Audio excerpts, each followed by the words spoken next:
Bismillahirrahmanirrahim. Assalamualaikum warahmatullahi wabarakatuh. Innal hamdalillahi nahmaduhu wa nasta'inuhu wa nastaghfiruh wa na'udzu billahi min syururi anfusina wa min sayyiati a'malina. May yahdihillahu fala mudhillalah wa may yudlil fala hadiyalah. Asyhadu an la ilaha illallah wahdahu la syarikalah wa asyhadu anna Muhammadan abduhu wa rasuluh. Allahumma shalli wa sallim wa barik ala nabiyyina wa habibina wa qudwatina Nabiyyina Muhammad sallallahu alaihi wasallam wa ba'du. Barakallahu fikum wa fikunna jami'an ayuhat tullab wa talibat azani Allah wa iyyakum wa iyyakunna jami'an. Alhamdulillah, dengan izin dari Allah Subhanahu wa taala kembali kita bisa bertemu untuk sama-sama mempelajari permasalahan-permasalahan akhlak seorang muslim dari kitab Bulughul Maram, Kitabul Jami' bab adab, yang mana alhamdulillah telah kita baca dalam Kitabul Jami' bab adab ini hadis yang pertama, yaitu hadis tentang 6 hak muslim, yang mana hak tersebut adalah bila bertemu ucapkan salam, kalau diundang datangi undangannya, kalau minta nasihat maka berilah nasihat, kalau bersin lalu memuji Allah maka doakan dia, kemudian kalau sakit maka jenguklah, kemudian kalau meninggal dunia iringilah jenazahnya. Juga kita telah membahas hadis yang kedua, yaitu tentang bahwasanya untuk perkara dunia ini, perkara dunia kita diperintahkan Nabi untuk melihat kepada orang yang lebih rendah daripada kita. Janganlah kita melihat kepada orang yang lebih atas dari kita, karena kalau kita melihatnya ke bawah dalam masalah ekonomi, masalah dunia, itu akan lebih bisa menjadikan kita mensyukuri nikmat Allah untuk kita semua. Kemudian hadis yang ketiga, kita juga telah mempelajari bahwasanya hati kita itu telah dibekali oleh Allah Subhanahu wa taala dengan dasar kebaikan. Oleh karena itu kalau ada perbuatan yang hati kita itu tidak srek, tidak cocok, nah itu bisa diindikasikan itu adalah perbuatan yang salah. Kalau hati kita itu mantap, enak mengerjakannya, berarti itu adalah sebuah kebaikan. Tetapi tentunya ini adalah hati yang selamat, hati yang bersih, hati yang baik, hati yang tidak bercampur dengan kotoran-kotoran syubhat, kotoran kesyirikan, kotoran maksiat, kotoran hawa nafsu dan seterusnya.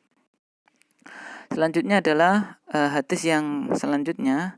Kemarin kita juga mempelajari bahwasanya Nabi melarang kalau 3 orang berkumpul lalu yang 2 itu berbisik-bisik. Kapan bolehnya? Kalau sudah bercampur dengan manusia. Karena kalau dilakukan hal tersebut 3 orang, kemudian yang 2 itu bisik-bisik, maka akan menyakiti hati yang lainnya. Nah, sekarang kita masuk hadis yang selanjutnya, yaitu hadis yang keberapa ini hadis yang ke-6. Hadis yang kelima. Hadis yang kelima. Wa 'an Ibnu Umar radhiyallahu ta'ala anhuma qala Rasulullah sallallahu alaihi wasallam la yuqimu ar-rajula min majlisihi thumma yajlisu fihi walakin tafassahu wa tawassa'u, muttafaqun alaihi. Kita ulangi. Wa 'an Ibnu Umar radhiyallahu anhuma qala Rasulullah sallallahu alaihi wasallam la yuqimu ar-rajula min majlisihi thumma yajlisu fihi walakin tafassahu wa tawassa'u, muttafaqun alaih. Dan dari sahabat Ibnu Umar, semoga Allah meridhai keduanya, karena Ibnu Umar ini adalah anak dari Umar bin Khattab, Abu Abdurrahman, Abu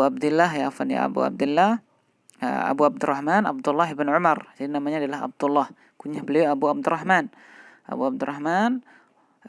Abdullah bin Umar radhiyallahu taala anhuma. Beliau berkata, Rasulullah sallallahu alaihi wasallam bersabda, janganlah salah seorang menyuruh berdiri orang yang lain dari majelisnya. Kemudian ia, yaitu yang nyuruh berdiri tadi, duduk pada tempat tersebut. Nah, jadi tidak boleh. Jadi seseorang menyuruh orang lain untuk berdiri lalu dia duduk di situ, tidak boleh. Walakin akan tetapi tafassahu ya wa tawassa'u, longgarkanlah dan luaskanlah. Maksudnya apa? Longgarkanlah dan luaskanlah, yaitu kalau sudah tidak ada lagi tempat untuk duduk di situ, tidak boleh kita nyuruh orang lain untuk berdiri, tapi apa? Kita minta untuk melonggarkan. Maksudnya bagaimana melonggarkan dan meluaskan? Ya lebih merapat lagi sehingga ada tempat untuk apa? Untuk orang yang datang akhir-akhir seperti itu. Tidak boleh yang terakhir itu nyuruh orang lain untuk berdiri lalu duduk di situ sekalipun dia lebih tinggi derajatnya dan seterusnya. Muttafaqun alaih. Hadis diriwayatkan oleh Imam Bukhari dan Muslim. Muttafaqun alaih. Kita ulangi ya. Dari sahabat Ibnu Umar radhiyallahu taala anhuma, nama beliau adalah Abdullah ibn Umar, kunyah beliau Abu Abdurrahman. Berkata, Rasulullah Shallallahu Alaihi Wasallam bersabda, tidak boleh seseorang menyuruh orang lain berdiri dari majelisnya, kemudian ia, yaitu orang yang menyuruh berdiri tadi, duduk padanya. Akan tetapi longgarkanlah dan luaskanlah majelis tersebut. Muttafaqun alaih, Bukhari Muslim. Nah, dari hadis yang mulia ini ya, ayuha at-tullab wa talibat azani Allah wa iyyakum wa iyyakum jami'an, kita bisa mengambil faedah yang sangat banyak. Faedah yang pertama adalah ya, al-Islamu dinun akhlak. Jadi Islam itu adalah agama yang penuh dengan akhlak. Dinul akhlak. Islam adalah agama penuh dengan akhlak. Nah, terbukti apa? Di sini seseorang tidak boleh menyuruh orang lain berdiri, sekalipun itu dia pangkatnya lebih tinggi, sekalipun dia kehormatannya di mata masyarakat itu lebih dihormati, tidak boleh.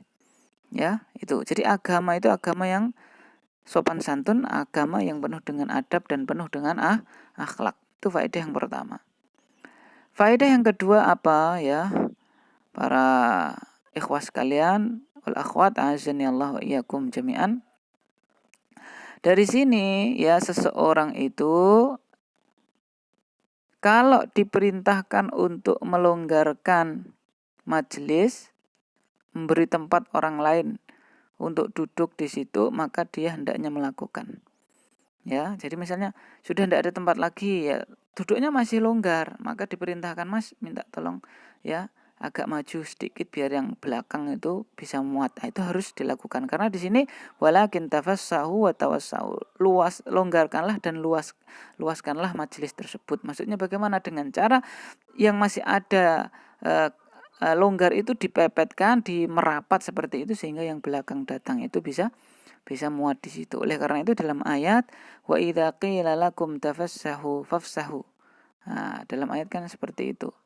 Ya ayyuhalladzina amanu, ya ayyuhalladzina amanu, dalam surat apa itu ya, Mujadalah ya.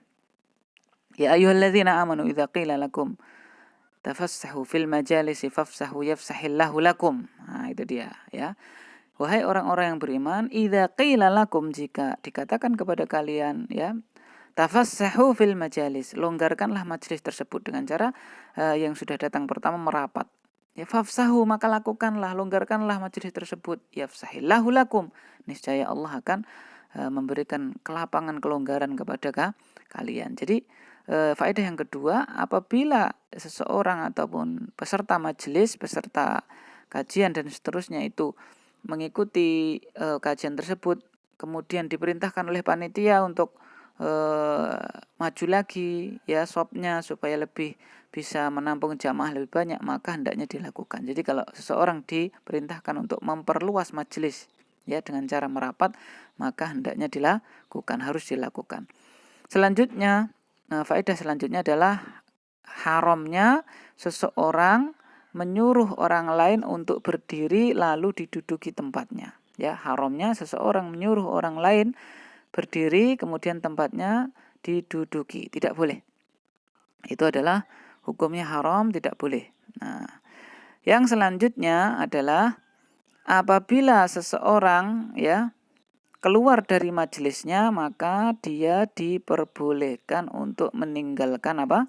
Meninggalkan tanda. Ya, misalnya orang duduk di situ, dia batal wudunya, kemudian dia mau wudu ninggal sajadah, itu boleh.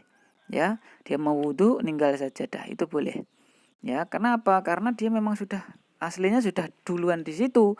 Kemudian karena ada udzur sehingga dia meninggalkan majelis tersebut, dia meninggalkan tanda, itu kopiah, itu sajadah, itu apa dan seterusnya, sehingga orang lain tahu ini ternyata sudah ada yang duduk di situ sehingga tidak duduk di situ, seperti itu. Yang selanjutnya adalah ya faedah selanjutnya dari hadis yang mulia ini yang bisa kita ambil, bahwasannya barang siapa yang lebih dulu mendapatkan perkara mubah, maka dia yang lebih utama mendapatkannya. Ustadz ulangi ya, agak panjang ini. Barang siapa yang lebih dahulu mendapatkan perkara mubah, maka dia yang lebih utama untuk mendapatkannya. Ya.